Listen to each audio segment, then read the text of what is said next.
Blackhawks fans, welcome back. After a bit of an extended absence, we are the Four Feathers Podcast. This is season 7, episode 11. It's called Blackhawks, Woes, and Bedard Body Blows. We're big into the Dr. Seuss rhyming scheme with our titles here. I'm GM Ron, that guy to, well, technically my left, your right, well, my right. Anyway, Tony Marchese joining me today. Right, left, right. Happy Friday to you, sir. Cheers. Happy Hawks. Happy Hawks happy hour. Try saying that 10 times fast. How you doing, my friend? Ron, it's Friday afternoon. We're here to talk some Blackhawks hockey. I'm a little upset. Ron. I'm a little upset. We'll get into that, and a lot of that has to do with the way that this team has played recently. But overall, it's getting into the holiday week. Everything's settling down, and I hope you and all the listeners have a great holiday and enjoy this weekend. Enjoy this weekend. There's going to be some Blackhawks hockey. There's a big football game happening in Chicago this weekend as well. Some say. Yeah, I'm doing all right. I'm ready for the weekend to start, and this is a great way to kick it off, Ron. How are you, man? Indeed, it is. I'm doing well, Tone. I'm doing well. It's always a pleasure talking Blackhawks hockey with you, no matter how the team is doing. And we'll certainly get into the P's and Q's of what the Blackhawks are doing here. But I do want to remind anybody, of course, head over to YouTube. If you haven't already, find On Tap Sportsnet, like, subscribe, hit that bell button. And you know when all of our shows go live, just like the Four Feathers podcast, Bears on Tap was live earlier today with none other than My Ugly Mug. And again, all of our other great shows, you will know when they go live. And we appreciate all the follows at Four Feathers Pod on the socials. And if you're listening to us in podcast form, we would appreciate a review. If you love us, we'd appreciate those 5 stars. If not, tell us what we're doing wrong. And we'll certainly like to get better. Leave a comment and let us know what you think. Tone, we've had a little bit of an extended absence, not necessarily by choice, but by scheduling. As I think a lot of people have grown to learn here around the On Tap Sportsnet world, that you are the heartbeat, and I am the next valve off of the heartbeat of this operation. So it's been a little bit of a busy time for us, but it's good to be back. It's good to be talking Blackhawks hockey, and unfortunately, there's a lot to get to here, and we're going to cover it obviously at a very high level and share our thoughts. Because Tone, obviously, no Connor Bedard. He's on the IR. Got banged up in that St. Louis game just about a week ago, literally today, as we are speaking. As a result, we've learned that they'll reevaluate him after the new year, and then there will be a more concrete update then. Even though Jeff Blashill didn't quite rule out him joining the team on this Canadian road trip, there's a lot of weird mixed messaging, I think, in terms of what the status of Connor Bedard is. But that led to some roster movements. Nick Lardis was recalled. He debuted against the Red Wings. All things considered, without getting on the score sheet, had a respectable debut. Really hasn't done a ton, at least statistically speaking, since being recalled. Team also recalled Laurent Brossoit and Ethan Del Mastro. We've seen Del Mastro already. Brossoit then was placed on waivers. He cleared. He's back in Rockford now. So the Hawks could still trade him, and that would be important because if a team wants to stash Brossoit in the AHL now, he doesn't have to clear waivers after a trade. He can just go straight to the minors. So that's a big key piece there when it's all said and done. And that leaves the Hawks 3-7-2 since the last time we were on these airwaves. Tone, I know you've got thoughts. We were doing our little kind of pre-show meeting earlier this afternoon, and you were kind of hinting at some of your feelings and opinions about this team. So I want to open the floor to you, my friend. Grievances about this Blackhawks team and the way they're playing of recent. Yeah, Ron, I won't hide the fact that I'm a little upset. I'm a little let down. As everybody knows, this season started out as great as you could hope for as a Blackhawks fan. I mean, coming into the year, obviously last year and the past few years have been tough if you're a Hawks fan. You've been waiting to see growth from this team and for them to take a step forward. Things that Kyle Davidson promised were going to happen last season. And you started to see that transpire through the first couple of months of this season, leading up into the Thanksgiving, the American Thanksgiving date that everybody wants to talk about being a place where you can judge if a hockey team is going to make the playoffs or not, sort of that first assessment date on the calendar, Thanksgiving time. Hawks were hovering around a playoff spot, and they still are. I believe you said earlier this afternoon there's some 5 points out, but they were in a wild card spot, and it was looking good. Now I know we talked about this on the last show, and within Hawk circles, you talk about the PDO regression, you talk about this team having some luck along with some solid play, and largely that's regressed. If you've watched this team over the last 2 weeks, I think it's really hit a point where you can see that regression, and it's been a little bit frustrating. Not as many goals are being scored, and some of that has to do with Connor Bedard not being in the lineup. But even prior to that, they were still sort of doing some battling. That didn't You didn't really see that in the first 2 months of the season as much as you've seen it now. I don't want to say that the wheels are completely off this thing, but it's really evident. It's really evident, at least to the naked eye, that Connor Bedard, his presence in this Blackhawks lineup covers up a lot of bad because he is a superstar. He does elevate the play of others around him. He adds a different dynamic when he's on the ice. And this team struggles to generate offense without him on the ice. So, Ron, I'm a little angry right now with what with the product. I feel like since he's been gone, some of these games, in particularly the last two, have been tough watches. You had a 2-0 lead the other night that it kind of got blown up within an 8-second period. And then you follow that up with a 1-goal effort in yesterday's game.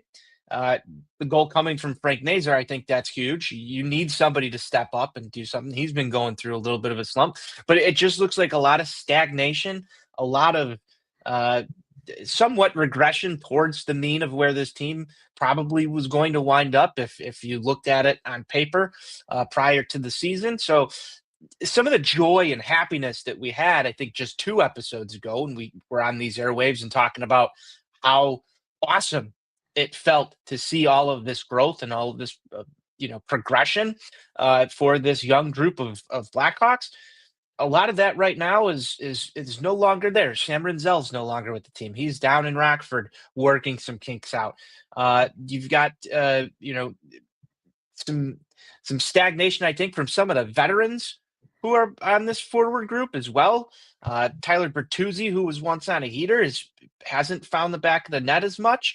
Teuvo Teravainen has left a lot to be desired, I think, for some folks. And there's question marks up there. And then you go back and, just to highlight and close this all out, you look at some of the goaltending. I think Spencer Knight's still been great, but the team isn't scoring enough goals in games that he's starting. And then Arvid Soderblom's had a couple of starts that look very suspect, Ron.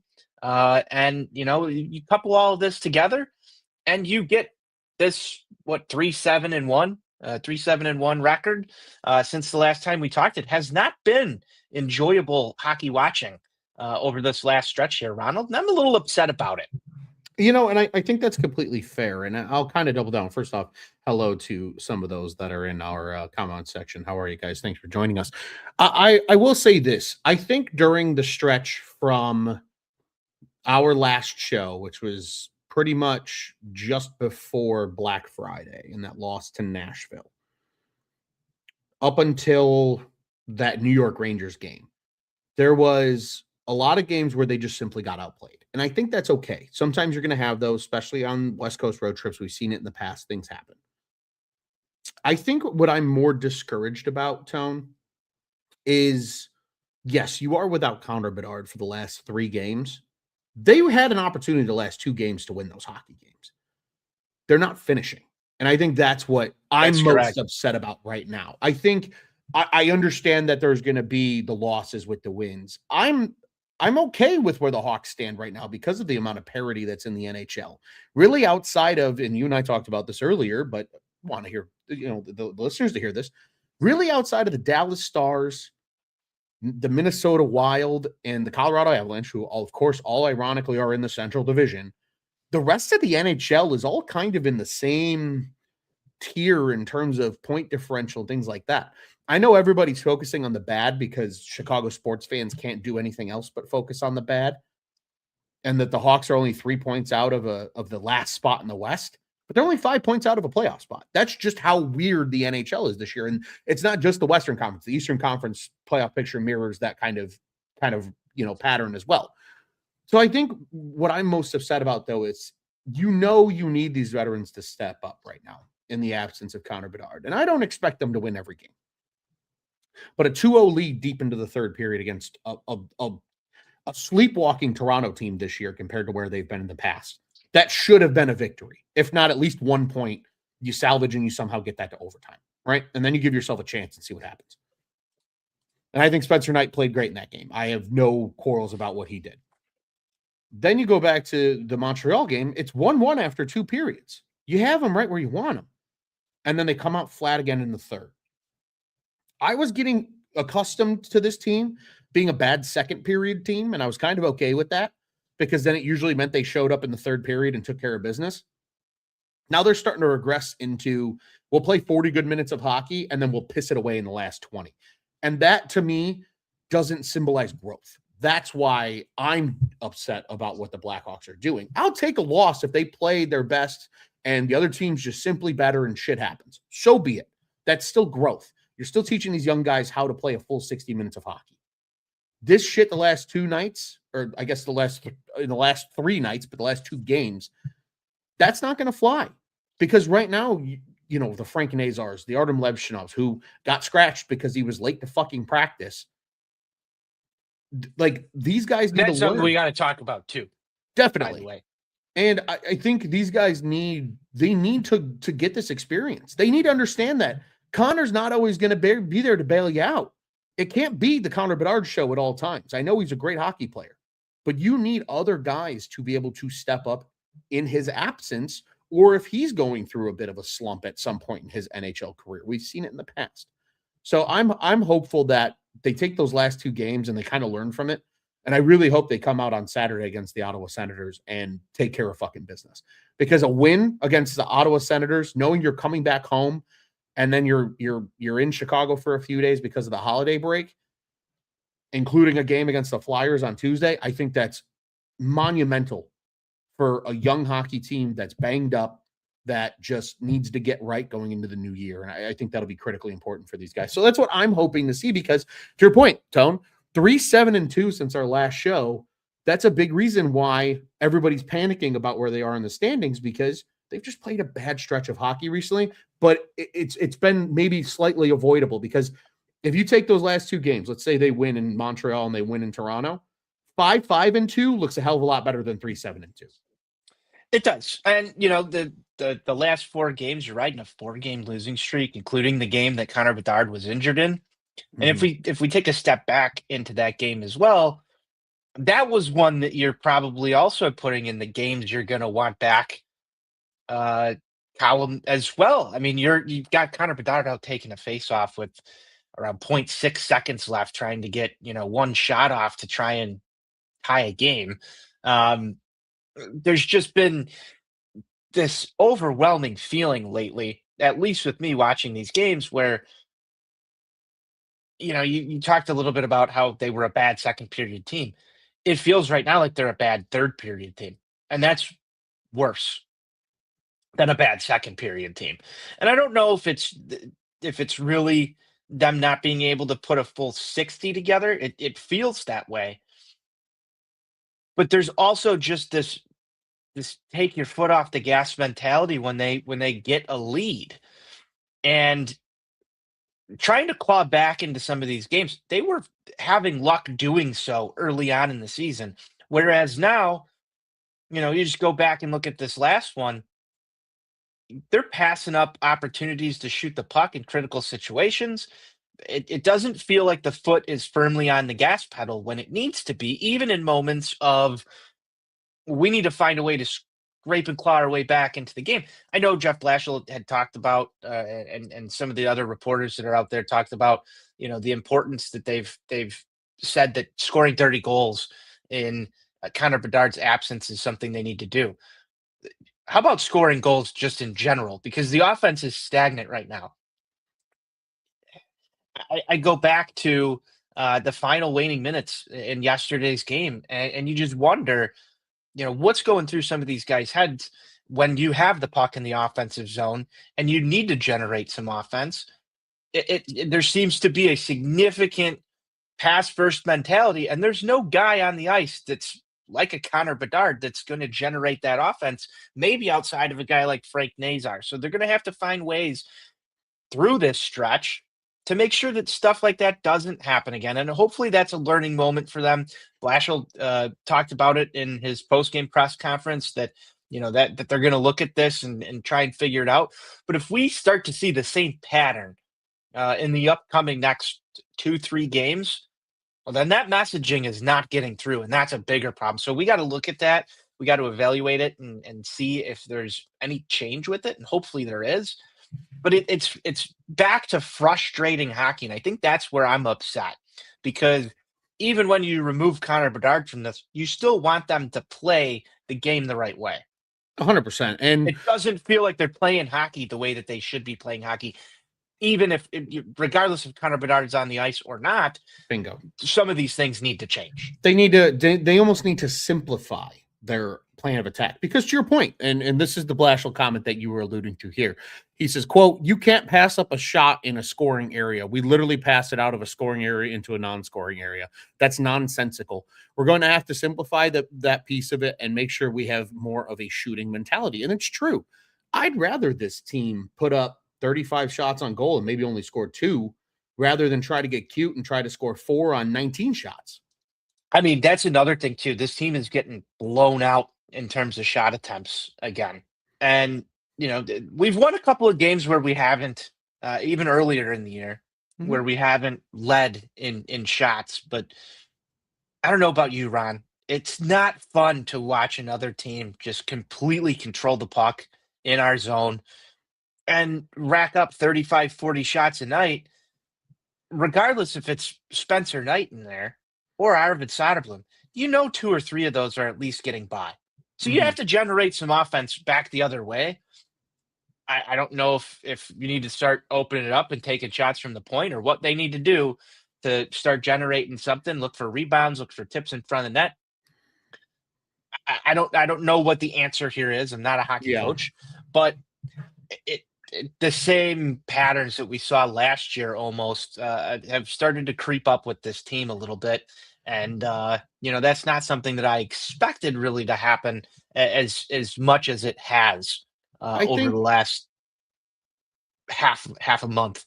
I think what we need to remember too, though, is Blashill's system is going to allow chances. Like, that's just kind of the nature of it, because the D gets active and gets aggressive at times on pinches and things like that on the wall. So I'm okay if they get outshot in a game, because especially if those shots are just Knight can see them, they're easy stops. It keeps them in the flow of the game. Whatever. It's the high danger, it's the long possession times in the zone. It's that kind of stuff that this team's not built to withstand. And again, it shows that there's still some horses missing from the stable that are going to be a part of this Blackhawks team to truly be competitive, right? Connor Bedard missing is surely a big piece, but a Frank Nazar continuing to get better over the course of this season and into the future. The young guys that are currently not with the team right now that are expected to be key pieces going forward, guys like Roman Kanserov, guys like Anton Frondel. Maybe there is a trade in the future or a few signings down the road that they need. Maybe it's simple as maybe they just need to switch up some of the lines and just try to give a different look and see what happens. But I agree. I think, they're a big team about turning defense into offense. And when you just can't get the puck out of your own zone when you're playing defense, you're not going to be able to get those quick chances that I think they need when it's all said and done. But speaking of the defense turning things into offense, let's talk about that defense and what you mentioned with Artem Levshinov. So there was reports surfacing from Monday's practice that Jeff Blashill lost it on Artem Levshinov during a drill one time because something happened. He kind of said, "Wake the fuck up," more or less. And everybody was just like, "Oh, okay, intense practice from Blashill. We've seen it before. Nothing terribly out of the ordinary." But then Tuesday comes and the lines are reported from morning skate, and everybody's like, why is Levshinov not playing? Only to find out he's, being scratched because he was late to practice on Monday. Now, for every meatball knucklehead out there that says, well, you should still let the kid play. No, you shouldn't. You should he needs to learn. The standard is the standard. If you're not going to show up on time, you're not just going to get to play. If you got to treat him like a fucking high schooler, you treat him like a fucking high schooler. But that's also harsh the words player. from Coach Ron Luce here. That's the player needing to be better. You are a professional athlete. You are no longer a 19 or 20-year-old kid. You're a pro. You're making nearly $1 million in this league to play hockey for a living. You got to show up on time, man. And then that reflects on your teammates because they see that and they go, he's not here. He's not in it. He's not mentally all there. And again, maybe something happened. Maybe he was just running a tad behind and there was traffic or whatever. But you got to prepare for that kind of shit. You got to be there on time because there was some reports that came out that said he was still there 40 minutes before practice, but the Blackhawks have I guess their standard that Blashill's talking about is that you show up an hour beforehand. So I know that came into question during the week. I saw that. I agree with the benching, but it also kind of the timing of it hurts, I think, a little bit more when you're already down Connor Bedard and you've got, you know, he's he's part of your power play unit. He's part of important things that happen on this team. And yeah, he is still technically a child, Ron, whether we want to say it or not. Uh, he's still young. I think it's something that he'll learn from. And I don't know if he really cost the team a game per se by missing, but you want to see your best lineup on a night in and night out basis. So hopefully Artem Levshinov is no longer late to practice going Agreed. forward here. Agreed. And I think Artem Levshinov strikes me as the kind of player that once something happens once, he's like, I got it. I'll be better. That's on me. And, especially too, because to what we heard from Blashill in the drills on Monday, right? It's one thing you show up late. It's another thing you show up late and it seems like you're not all there, right? You got to be focused. You got to be dialed in. You got to be ready to work and get It seemed better. like something was brewing though, with the comments of, sure. Blashill telling him to wake the hell up and, some of that stuff. And if you listen to Artem Levshinov in some interviews, he does seem like he's kind of a more lackadaisical, light-hearted, go with the flow kind of kid. Sure.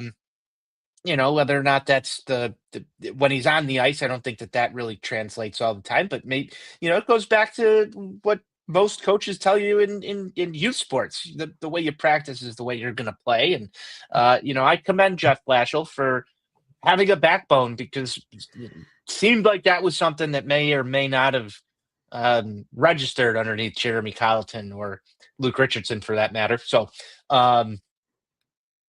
And hopefully a lesson is learned here and we don't hear any more headlines about this going forward. Agreed. I hope it's just a one done thing. But again, I think to everybody that's out there, if you've played sports, even in your youth, you'll understand. Like you got to be there. You got to, what the team says, what the team says, you got to show up. You got to do what you got to do, and if you're not there timely, that's, you have to be punished. And it's not even necessarily that Jeff Blashill wants to do that. But again, the standard is the standard. And if you let one guy get away with it, then everybody thinks they can get away with it. And then you really start to fuck with the culture and then things can go really, really south unless you set the tone right away and hold that standard up strong. So you were happy with this. You were happy with this development then. I was fine with it. Not happy that Artem Levshinov was late. No, but I'm happy with how it was handled. Yes. Absolutely. Good. Because that shows too, you didn't hear anything about, a veteran saying something kind of off the wall. Like it doesn't seem like the culture was shook. And I think the message was received by Artem Levshinov. And I think going forward, he's going to be just fine. And I think that's what's the key piece here when it's all said and done. Tone on to something a little bit more on the, I would say, happier side of things.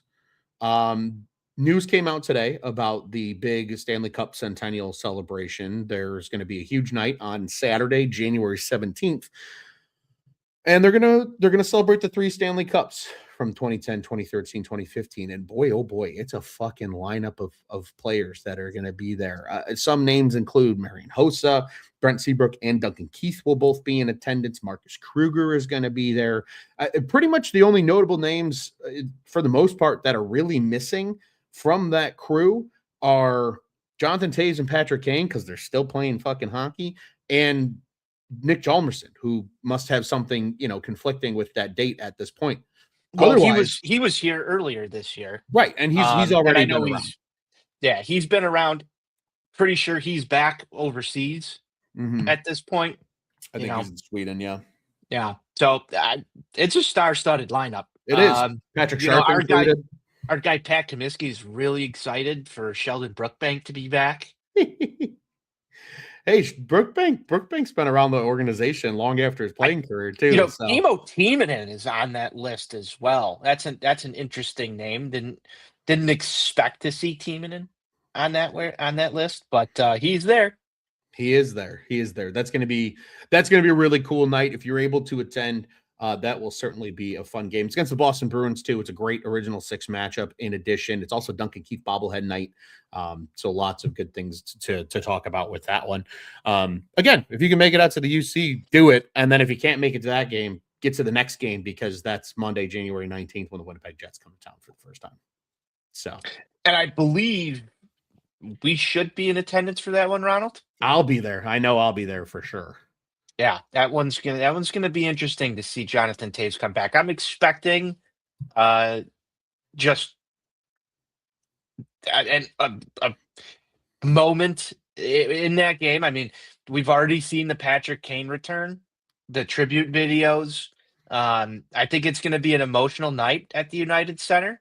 Definitely. There should be a very large and long standing ovation for Jonathan Toews. And it hasn't been a great season for Taser up in Winnipeg. Started kind of okay, but I've seen a lot of rumblings that people up in Winnipeg have been a little disappointed in Johnny Toews' performance so far this year. I'm not sure what they fully expected out of him, but it'll be good to see him on the ice at the United Center on the 19th, man. I'm looking forward to that one a lot. I am as well. Certainly a game that's going to be a lot of fun to attend. And yeah, you're 100% right in terms of some of the numbers here. Jonathan Toews, he's averaging only about 15 minutes of ice time per night. I mean, he's playing kind of in a bottom six role for the Jets right now. I'll tell you what, he is still doing at a high level, and that's winning faceoffs, 62.5%. He's still the Johnny Toews of old. He's a negative 13 plus minus, only 9 points, 3 goals, 6 assists in 33 games. So I don't know what people were expecting out of a 34, 35-year-old Jonathan Toews at this point in his career. But, I mean, he's still technically a top 10 scorer on the Winnipeg Jets. They're very top-heavy with players like Morrissey, Velarde, Scheifele, and Connor pretty much leading the way right now for the most part in terms of their offense. So it's so interesting to see Jonathan Toews in the comeback form on another team be sort of a bottom six role guy. And I know that's a far cry from what he meant to this Blackhawks organization, but I think it'll be good to see him regardless, of his stature at this point in time. And, hopefully he doesn't hurt us as much as Patrick Kane was able to in some of his returns to the United Center. Tony, if there's ever a night to bet a Jonathan Toews anytime goal, it's going to be that one. I'm telling you right now, man. I was lucky enough. I don't blame you if you put some money down on it, Ronald. I think that I might have to dabble as well. I don't typically bet against the Chicago Blackhawks in any way, shape, or form. But I probably should have laid a little bit of money on Patrick Kane the other night. Indeed. I'll tell you what, I still recall very vividly the final game for Jonathan Toews in a Blackhawks uniform. I bought the tickets like 4 months, almost 3 months before the actual game. I believe we were all there for this one. Yeah, it was like 30. I got them for like $30 a ticket. Of course, once it was announced, the ticket shot up to like $90 or $100 a ticket for the same area. Was pretty proud of myself for the foresight there. But I'll tell you what, man, that was the easiest Jonathan Taves anytime goal scorer bet that I've had in my entire life. It was like, of course he's going to score in his last game as a Hawk. Why wouldn't he? And then, of course, because the Blackhawks lose that game in overtime, they get the third best odds for the lottery. And of course, that results in Connor Bedard. So it was a pretty significant game in hindsight when it's all said and done. Taves almost ends it in overtime. Would have won me a shit ton of money.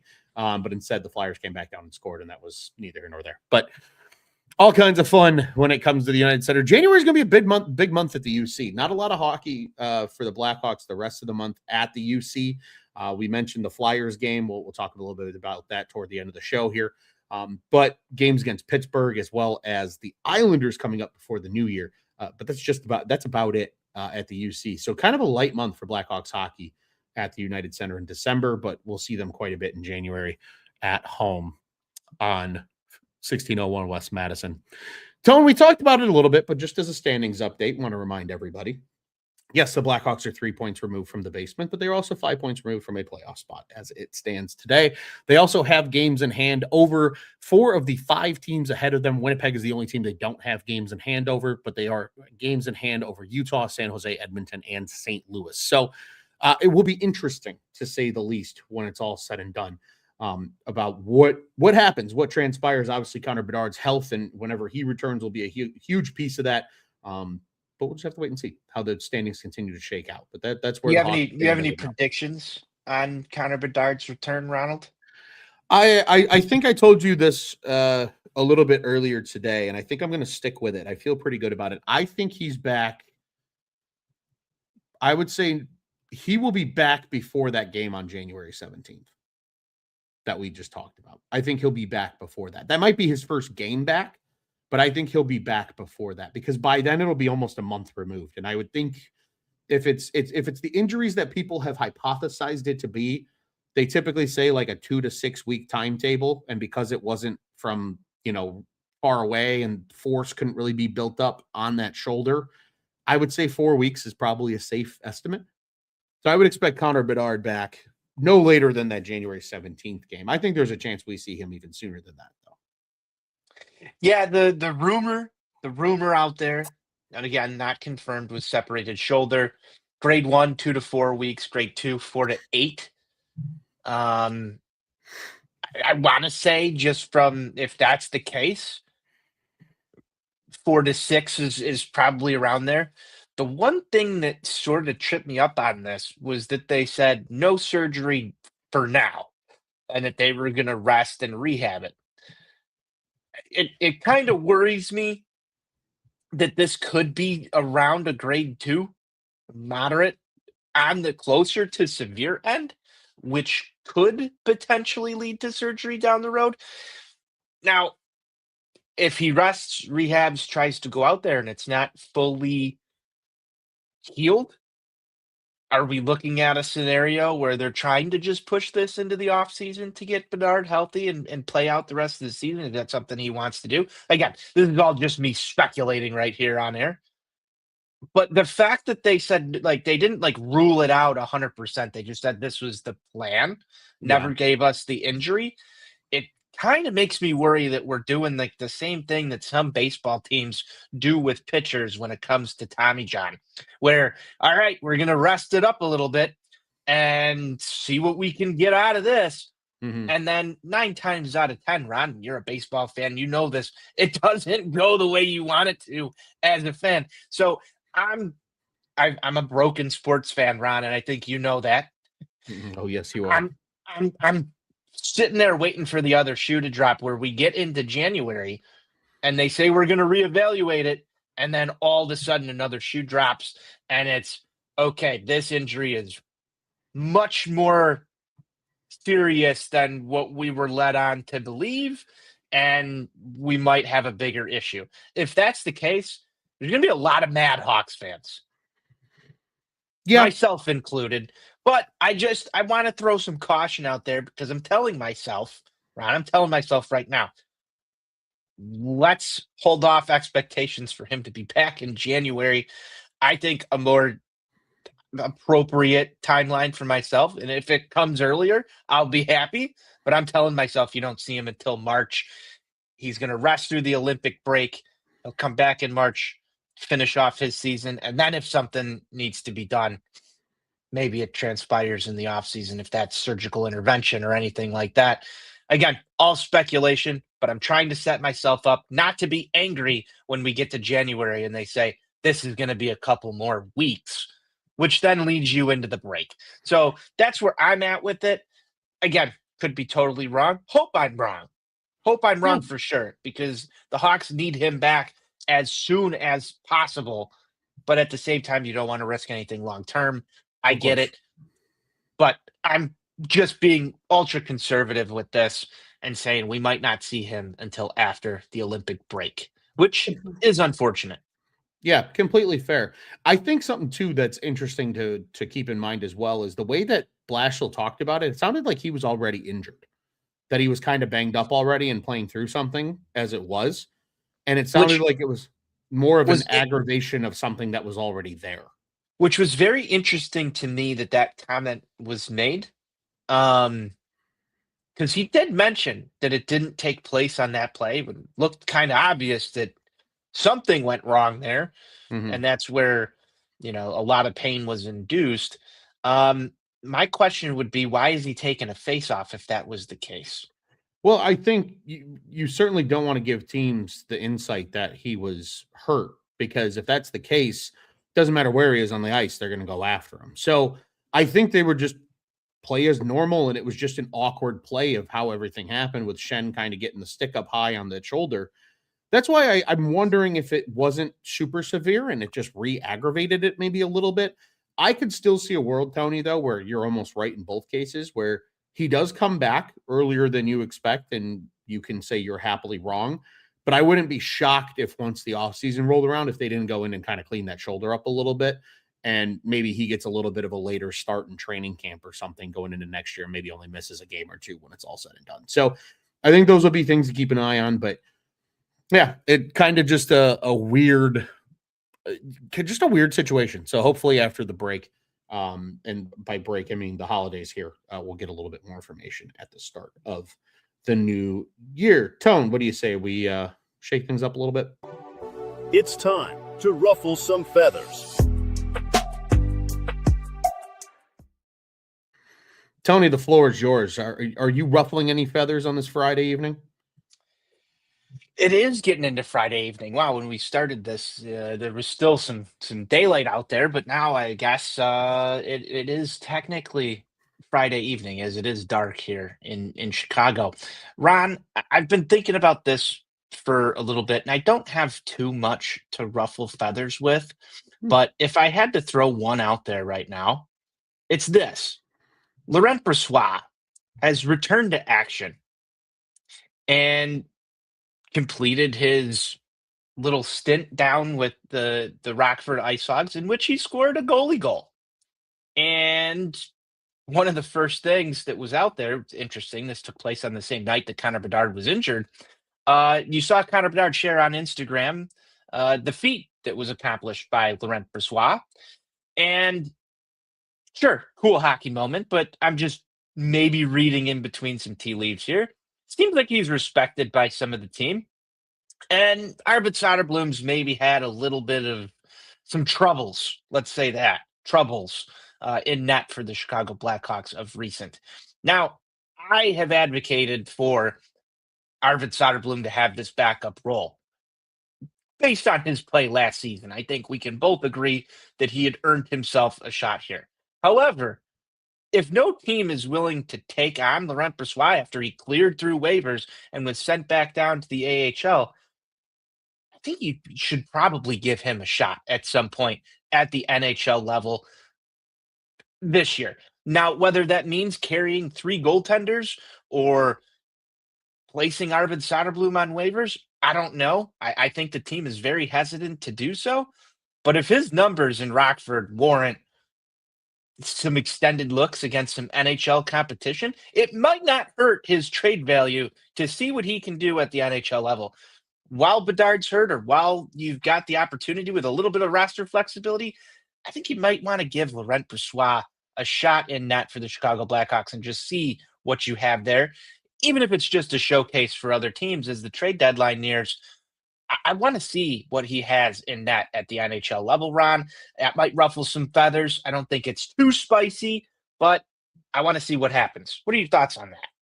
No, I think it makes a lot of sense. I agree. I think Arvid Soderblom's had some games where you kind of sit there and you grimace a little bit. And it's just, that wasn't quite what you hoped for. And I think it makes a lot of sense. I think first you probably want to see him have a little bit more than just the conditioning stint in Rockford. I think it's good that he's back there now. Obviously, he's cleared waivers, so he's with the Ice Hogs. It's probably going to be him and Camesso, I will much the foreseeable future down there in Rockford, with Mitchell Weeks kind of taking a back seat for the time being. But I'm really intrigued to see how well he plays, because I think if he starts to look back to his form, again, this is a guy who hasn't played hockey in almost 2 years. If he starts to look back to his form, I think it is warranting to give him 2-3 games in Chicago. I don't think that's going to derail the Arvid Soderblom experience or derail, his development or anything like that. And I don't think it's going to get in Spencer Knight's way. Spencer Knight's got the net. It's his net. That's going to continue to be the case. So I think you're spot on, Tone. I really do. I don't think you're not ruffling my feathers, but you're certainly ruffling somebody's feathers out there, because some Arvid Soderblom truther right now is throwing tomatoes at their computer screen saying, how dare you say Arvid Soderblom needs to ride pine for a little bit and give way to Laurent Brossoit, who hasn't played hockey in 2 years. But if you're, like you said, if you're going to build up his trade value, there's no better way to do it than showing what he can do at the league's high, at the sport's highest level. So I am right in that boat with you, my friend. Tone, I also, I was really sitting here thinking about this, and I really don't have a lot of feathers to ruffle right now. I think this is the feather I have to ruffle. And this is just me being more Ron Luce, I think, than anything else. I like to think I'm a glass half full kind of person. Just because the Blackhawks are 3 points out of the basement of the West does not mean people need to panic and fucking throw hissy fits online. Because is this for me? Are you going to ruffle my feathers here? Are you trying to ruffle mine? It's not intended to ruffle your feathers, Tony, because I think you have a sensical opinion of it. I've seen a lot of people already saying the season's over and tank for McKenna and all this nonsense and bullshit, and I think that's dumb. And here's why. If you're going to throw the season away, then you're throwing a season away of growth for all the young players on this roster, even if Connor Bedard's hurt. You got to continue to try to win hockey games. And I hope they do continue to start winning hockey games at some point here. I really hope they kind of catch a little bit of heat and at least can play adequately. And yeah, maybe you lose to the better teams, but you put up a good effort and you beat some of the teams you probably should beat. They need to continue showing growth. You're going to have 2 lottery picks. Who the fuck knows? One of those might end up in the lottery and you might have a shot at McKenna. Who knows? Who knows what happens? That's the beauty of having that Florida pick right now while they're struggling a little bit. Granted, they're 6-3-1 in their last 10. They're starting to kind of feel their groove again. So maybe that will fall out of the lottery at some point this season. But it's certainly worth at least trying, right? You never know. The Islanders were able to conquer the first overall pick from the 11th spot. It doesn't mean jack shit if you're in the top 3, only to fall maybe to 5 because 2 teams leapfrog you. We've seen it happen time and time again. Continue to win games. It's a deep draft this year. There's a reason that teams were happy to trade away 2025 picks and not so happy to trade 2026 picks away because of the depth of this draft. I think the Hawks, in a perfect world, can still win hockey games, still focus on the growth of these young players that are currently on the roster. And then when it's all said and done, probably get 2 really good players if that Florida pick remains a lottery pick in the top 15 of the draft. And I think we'd all sit here and be happy about that if it ultimately shook out that way. So, to the people that are already back on Tankathon, get out of your fucking stupid habits of being a Chicago sports fan. We're turning the goddamn corner here, all right? Stop being negative. The Bears are good. The Hawks are improving. We want better hockey, and we've seen that so far. I think these last 2 games showed they can still compete with good teams. They just need to finish. And I think they'll get there, and I think it's coming, and I think they got the right guys in that room. You know who I think is going to be a big shot in the arm, Tone? And I think we might see sooner than people realize is going to be Nick Foligno, if for no other reason than just that voice again in the locker room and seeing him out there on the ice and on the bench. Even with Connor Bedard gone, I think that guy kind of lighting a fire under some of these guys' asses is going to be important during this stretch while Connor Bedard is sidelined. Yeah, what's interesting is that we haven't seen much of Nick Foligno even through the injury. I'm not sure. Team to Canada. There was that. He did. He did travel with the team. He did, and he's been practicing a little bit. No, I don't think he's a full participant yet. but we seem to be nearing a Nick Foligno return. I think you're right. He could be a shot in the arm, but I also, what's interesting when you bring that up, I haven't really missed him too much. Have you? I've missed. I haven't missed him from like an offensive standpoint. I miss Nick Foligno from what we know he brings From off the from a ice. leadership standpoint. And that is missed. I agree. I think when you look at the players on this team, like I think he can do what Sam Lafferty can do. I think he can do what a Landon Slaggert can do when he was still up. He can do a lot of what these bottom six guys can do. So it's not so much the talent per se, but it's just I feel like the team plays differently when the guy wearing the C is on the ice. Does that make sense? Like it just there's Yes. something about that aura. There's an of a guy. accountability standpoint. Bingo. When you have your captain out there, he's the one who's talking to the refs about things. He's facilitating those conversations. It's sort of driving the game in an aspect of he's sort of your second coach out there who's interacting with the refs. And I don't think that the Hawks, since he's been gone, you saw some of this stuff with Connor Bedard wearing the A. Remember the comments that we talked about when, he was getting the respect and then all of a sudden he wasn't. Then he didn't get any respect. He didn't get any respect after he made those comments. Nick Foligno's a veteran. He's going to get that respect out there. And so, I think that they have missed some of that. I haven't missed him from an offensive standpoint at all.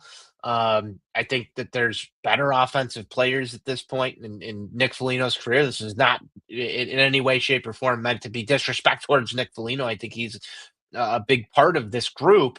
But from, what we've seen, I thought that we were going to miss him a little bit more than we did or have so far. But you also have to wonder, has some of the reactions to guys like Bedard or Nazar or Lardis taking hits in corners and stuff like that, is there a different response level when Nick Foligno's on the bench saying, hey, we got to go out there and get this guy. Here's what we got to do. Just driving different things throughout the game, I think. Teuvo Teravainen doesn't really strike me as a guy who's going to sit up there and be like, this is what we got to do. Connor Murphy, on the other hand, probably still driving some of that conversation on the bench. But I think from a forward group standpoint, it's Nick Foligno's team. He's the captain, and I'm sure his voice is sorely missed with that forward group. Definitely. I completely agree. I think you hit it on the head when it comes to Nick Foligno. Wouldn't it be funny if we saw him back in uniform tomorrow against Ottawa? I'm just going to put that out on the airwaves in case it happens, because I think it would be electric to say that we sort of called it. But he wouldn't travel if he's just fucking off. You know what I mean? Like, you miss 100% of the shots you don't take, Ron. Bingo. So we're taking the shot. We're going to say that maybe Foligno's back in uniform against the Ottawa Senators on Saturday. We'll have to wait and see. But Tony, it's always nice to ruffle some feathers, but then we got to give some love words due as well. Time to give out some stick taps. All right, Tone. I'm turning it right back over to you, big dog. Any stick taps to give out on your end? I've got one. It's for Frank Nazar. And the reason I'm giving that to him is for working through what has been quite the slump. There were a lot of people who turned on Frank Nazar. And I mean, this kid was like rock star number 2 behind Connor Bedard at the beginning of this season. Just everybody falling in love with him. And then, goes through what you would consider a little bit of a sophomore slump type of play here. And, I mentioned this earlier on in the show. It was good to see him get another one on the board. I know his comments after the game were, it sucks we lost this game, taking all credit off of himself for getting back in the goal scoring column. But I think that that's going to be beneficial moving forward, knowing that he found the score sheet once again and build a little bit of confidence, Ron. That's what you want to see is a little bit of confidence building for Frank Nazar, because he's an important part to this offensive unit. And if there's someone who's going to help drive play in Connor Bedard's absence, and even when Connor Bedard's here, you need Frank Nazar, his motor going as a big part of the offense, whether that's on 5-on-5 or on the power play. Frank Nazar getting one into the back of the net is important for this team moving forward in the short term. So stick taps to him for getting off the schneid. Well said. Well said. I agree. I noted it in our game preview for that Montreal game. I said this is the perfect opportunity for Nazar to get out of his slump and continue his dominance as public enemy number one in Montreal, and he sure as fuck got to do that. So, agreed. Stick taps to him. I think him getting the monkey off his back, you saw it in his celebration a little bit. He kind of ripped the monkey off his back on his way down the bench. I think that's going to be critically important for this team moving forward, especially if Bedard is out for any extended period of time, as you noted. Happy Friday, and hey, everyone, from Daniel Berry Sports Highlights. Happy Friday to you as well, sir. It's nothing better than a Hawks happy hour on a Friday to get the weekend started. Tone, my stick taps are going to go out to head coach Jeff Blashill. Some would call him Jim early in the season when they're not paying attention and producer notes are not up to speed. But Jeff Blashill holding the accountability, I feel like, especially now during the bad, it's really easy to toot the horn to the coach when things are going well. It's when things are going bad that you truly see the reflection of what kind of coach and what kind of person and what kind of leader your head coach is and how the players respond to that individual. And I think right now, I think Jeff Blashill has done a great job. I really do, because I know they got beat by Detroit. They lost 4-0. But he even said, he's like, I thought we played it with good pace and we just couldn't get the offense going. And then in that Toronto game, it's, hey, we need to learn how to fucking finish because we had that game. We need to be better. That's on us. And then after the Montreal game, hey, that's nonsensical. Why are we not shooting the fucking puck? You wouldn't have seen that in years past with coaches like Jeremy Colleton and coaches like Luke Richardson, right? Where they would almost dance around that in an answer to something like that. They would say, well, we would like to get more offense going and shoot the puck a little bit more. And, we're going to work on that. We're going to, talk with the guys about, taking the right angles and when the shots on net are there to be made, we need to make them, right? They give you some very poetic, diplomatic, political answer. Jeff Blashill's just like, yeah, we fucking didn't shoot the puck when we should have shot the fucking puck. And it's refreshing. It is refreshing. And it's accountability. And I think that goes back to the Artem Levshinov situation of accountability. I think it goes back to what he says. I think it goes back to his reactions on the bench with officials and such. He holds people accountable. And this organization has lacked a leader that holds people accountable since Joel Quenneville was behind the bench. And I think that's incredibly, incredibly important for this hockey team moving forward. That's going to help young players like Frank Nazar get out of a schneid. Maybe he starts a hot streak now that makes people a little easier, with 98 not on the ice, at least getting to watch 91. Maybe we see Levshinov continue to break out and have a better season. Maybe he finds a little more discipline and somehow that translates into his game. Accountability is so key as a coach because it's not even just accountability for your team. It's accountability for yourself, right? We've never heard Jeff Blashill try to defer blame to, this guy or this guy, right? It's, hey, we need to be better. And that we is very loud when he says that. He's saying that as the leader of this hockey team. So stick taps to him because it's really easy to be all happy and go lucky and, making 6-7 jokes with the press when things are going good. But it's now when this team has won 3 games in their last 12 that you sit back and you go, you know what? He's still holding guys accountable. Clearly the message has not changed. They're not fluctuating from an identity of who they are. They're just missing some horses in the stable right now, and they need to get some things going here. And so I think a guy like Nick Foligno coming back might help get a little bit of that going on the ice. And hopefully this team starts to play a little bit more respectable hockey as we approach the new year when it's all said and done. So stick taps to head coach Jeff Blashill. Tone, what's on tap next? Well, let's talk about what's on tap next. We got 4 games coming up over the next week and a couple of days. We will surely aim to have a show probably sometime next week. Maybe a little bit of a Philly Flyers post-game show, Tone, a little late-night hockey talk, we'll get it going there. Could be a lot of fun. That'll be a late game, and we'll get to that here in a second. But the upcoming slate of games include, as we've mentioned a few times already, they are at Ottawa on Saturday, December 20th.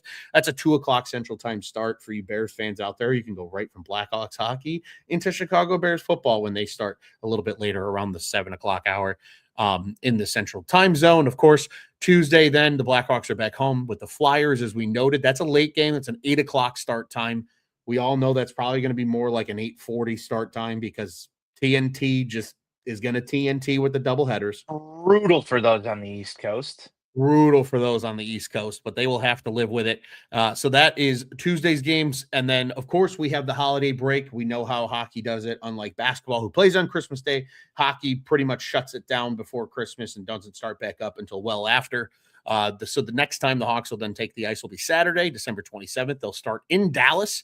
That's a 7:00 start time in the Central Time Zone. And then it's a back-to-back, but they are at home on Sunday, the 28th, with Pittsburgh coming to town, and it's one of those great 6:00 starts against the Penguins at the United Center. So those are the next four, and then they got one more at home against the Islanders on the 30th of December. That's a Tuesday, and then, of course, we get into the new year, and then we flip the calendar to 2026 and talk about the Blackhawks team in a whole different way as we flip the calendar to January. Tony, I turn the floor back to you, my friend. This has been season 7, episode 11. Any final thoughts before we sign off and get our weekends kick-started here? Hoping for some better hockey from this team than what we've seen recently. Obviously, much of the talk today has been about Connor Bedard missing, and I think that that's important going forward here to start to demand a little bit more expectations out of this club, even when he's not on the ice. I think Jeff Blashill's done a pretty good job of saying that he still expects this team to be able to compete. Keep your foot on the gas. That is the biggest thing for this team, is keep your foot on the gas and try and avoid some of these simple mistakes that lead to 2 goals being scored in 8 seconds and leads getting blown. I think that the ability to do so is there. Maybe there's been some hesitation or some negative thoughts because Connor Bedard isn't there amongst some of this team, but those thoughts need to leave if this team wants to continue to compete in the National Hockey League. So hopefully we see some better hockey in this upcoming stretch. Ottawa, Philly, those are going to be some interesting games, but that game, I've got this one circled, December 27th against Dallas. That's going to be a tough one on that Saturday night there. And right after the holidays, some people are still, doing holiday family parties and whatnot on that Saturday night. Don't embarrass, everybody out there who's watching Hawks with their family. Get out there and play a competitive hockey game against one of the better teams in the league. And, I think that'll go a long way into helping the momentum here. But we might be back talking some Blackhawks hockey before that, as you sort of foreshadowed here, Ronald, so we can talk more in depth on that. I want to see them get back to some of the play and playing with some of the swagger that they had earlier on this season. And hopefully Connor Bedard is back sooner rather than later, so we don't have to have these types of conversations. Ronald, it's always fun talking Blackhawks hockey with you, my friend. Happy Friday, man. Happy Friday indeed, Tony. Yeah, just a couple of thoughts to add on there. I'm sure next week we'll be able to talk a little bit more ad nauseum about it. But your 3 best teams in the league right now are all in the Central. Colorado is the best team in the league. Dallas, that you've already mentioned, they're number 2 in the league with 51 points. And then at 47 points are the Minnesota Wild, who just made a big trade to get Quinn Hughes from the Vancouver Canucks. So all of those topics we can certainly dive into more on Tuesday's show. So certainly looking forward to that. Obviously recapping a pair of games as well. And to your point, Tone, these are 2 teams coming up here in the next couple of days that, are playing respectable hockey, but are beatable opponents. Philly's the top wild card team right now with 40 points. You've got the Ottawa Senators, who are right around the same place in the standings as the Hawks are. They're at 36 points. Pittsburgh, who they'll see coming up here, 37 points. And then even the Islanders with 41 points. Like, these are all teams that are kind of in that same parity stratosphere that I'll call it right now with the Hawks that they should beat. It's really going to be that Dallas game in the next 5 that stands out as the toughest test. So games that if you're trying to get off a schneid, these are good ones to do it. And I think Saturday is a great place to start with the Ottawa Senators in their own building north of the border. Tony, happy Friday to you. Happy Friday to all of our listeners. If you listen to this in podcast form, we still appreciate you listening along. If you listen along with us live, thank you so much. Thanks for starting your weekend with us here at the Four Feathers podcast. Of course, as we mentioned, a couple of Hawks games coming up here, but we'll hopefully get to talk to you before Christmas. But if we don't, happy holidays to everybody. We hope you are safe and healthy and enjoyed the time off with family and friends. And we look forward to, as Tony mentioned, hopefully some better Blackhawks hockey here in the not so distant future. Tone, what do you say? Let's go Hawks. Let's go Hawks.